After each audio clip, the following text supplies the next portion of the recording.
Good morning, students.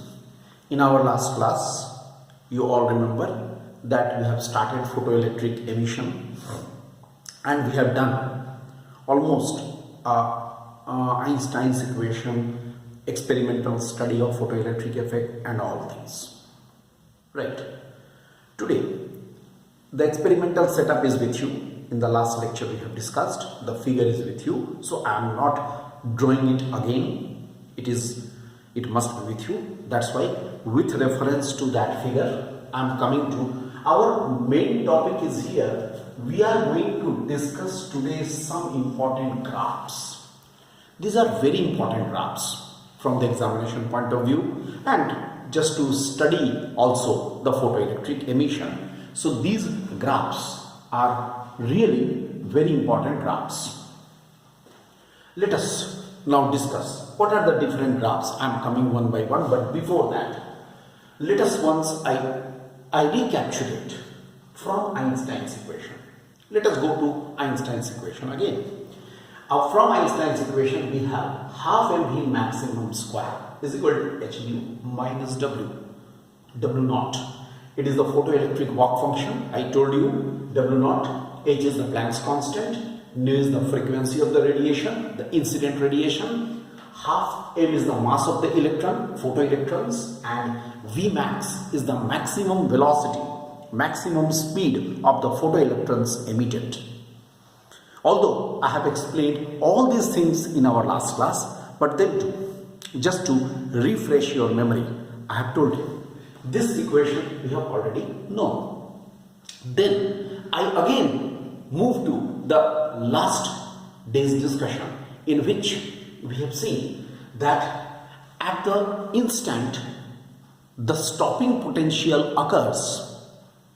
I told you it is the negative potential, it is the retarding potential, right, of the anode, at which retarding potential of the anode at which photoelectric current becomes zero.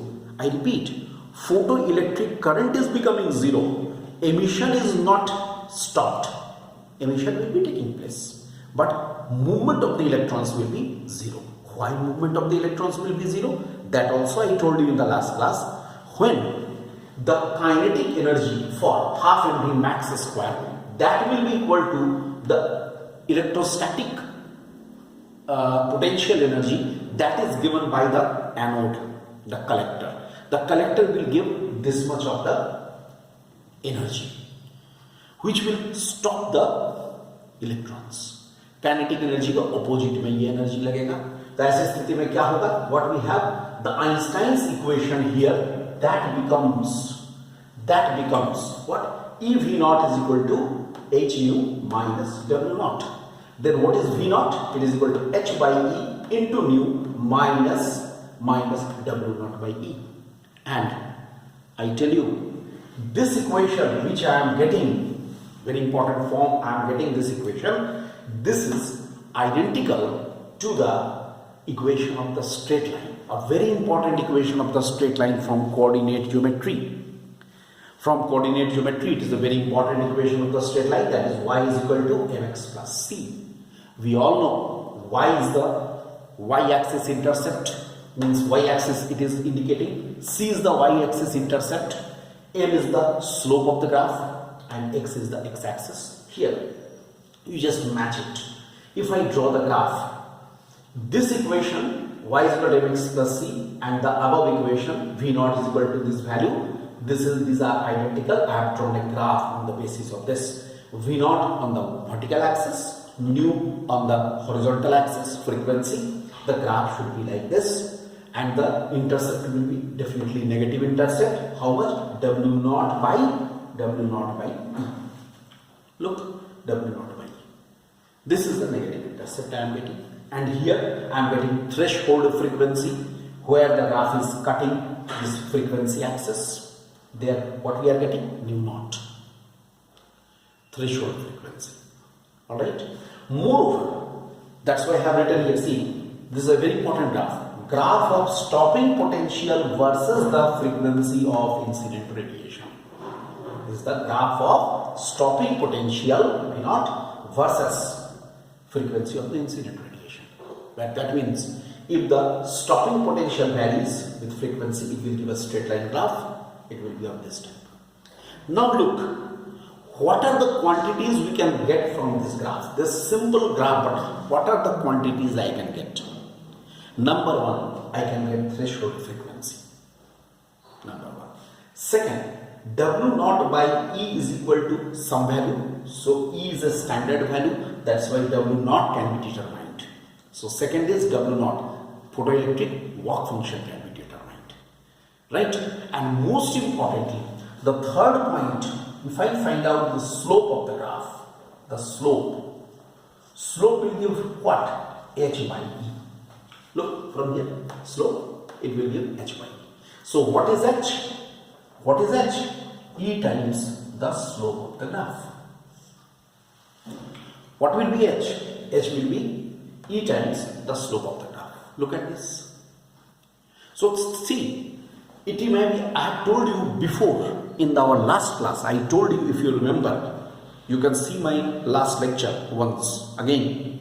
I have told you that this method can be treated, the method, the experimental setup which we have discussed, that may be treated as the experimental determination of Planck's constant also.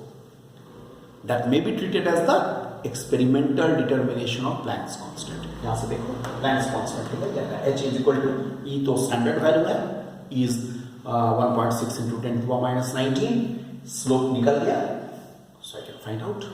Slope का मतलब क्या? Perpendicular by base. If I say this is A, this is B, this is C, then AC by BC, isn't it? E times AC by BC from graph. So see, this is the importance of this graph. That from this graph I am getting three things: threshold frequency, photoelectric work function, Planck's constant. Three things can be determined. Okay. Then let us now move to the next point. Let us see what is the effect of intensity here. Effect of intensity. If the intensity of the radiation which is emitted on the, which is falling on the cathode in the experimental setup, the previous experimental setup, you have, if you take, suppose what I am doing, the frequency is the same, but the intensity is changing. What will happen? If the intensity will change, the photoelectric current, I is the photoelectric current, will also be changing. How it will be changing? Proportional. Like this. As the intensity will be increased, I will also increase according to the straight line. This is the variation of the graph of photoelectric current I versus intensity. Okay? Simple. Now you come to this graph. I hope, dear students, I hope you all remember in our last class we have discussed this type of the graph. I have discussed this graph in which we are getting the stopping potential here. Right. What I am doing, L1, L2, L3 are the intensities. Suppose frequency is constant but the intensities are different. Look here, nu is constant. I am writing here, nu is constant, but L3 is greater than L2 is greater than L1. Look, the condition is, look at the condition. Again I am telling you, on the cathode, on the photosensitive material, the cathode is made up of, on that the radiations of the same frequency but different intensities. Same frequency but different intensities are allowed to incident. What will happen? We shall get this type of the graph. That means, what does this graph indicate? This graph indicates if V0 will be constant, here you come to this. Material is the same, so W0 is the same. Try to follow me. See this graph. See this equation. From this equation, look at this equation. I am highlighting this equation. If V0 is the same, here frequency is the same, frequency is constant, look, frequency is constant, then what will happen? Obviously V0 will be constant. Why? Because other things all are constants already. H, E, W0. W0 will be constant for a particular material. It will be changing from material to material. Suppose the material is the same. Try to follow me. material is the same, then W naught will be the same. What we are doing? Only the intensity of the radiation is varied, keeping its frequency constant. What type of the graph we shall get? This type of the graph we shall get. See, stopping potential will remain the same, but photoelectric current will be different. You go to our last discussion, laws of photoelectric emission. The photoelectric current will be depending upon the intensity. It does not depend upon the frequency. Why? Because number of photoelectrons emitted per second will be depending on the current. Usme tha, I have told you that number of the photoelectrons emitted per second will be depending upon the intensity. That is, the photoelectric current will be depending upon the intensity, not upon the frequency. Frequency is the same. But just the reverse thing happens. Let us come here. Just the reverse thing happens. Here, see. In this, what happens? Anode potential is varied. Photoelectric current. You know this type of the graph. What is happening here? What we are doing here? Here, L is constant. L means intensity is constant, but the frequencies are changing. If the in the radiations of different frequencies but same intensity are allowed to incident on the photosensitive material, then what will happen? There will be the different stopping potential. Why? Because frequency will be varied, so stopping potential will be varied, right? तो जिसके लिए stopping potential ज़्यादा होगा, frequency ज़्यादा होगा, तो stopping potential ज़्यादा होगा. That's why what we are getting from here, what we are getting, nu3 is greater than nu2 is greater than nu1, but L is constant. These graphs are very important, dear students. Many times in the board examinations they have been asked, these graphs have been asked. I hope you have followed all these graphs. Just you will study, these graphs are really important.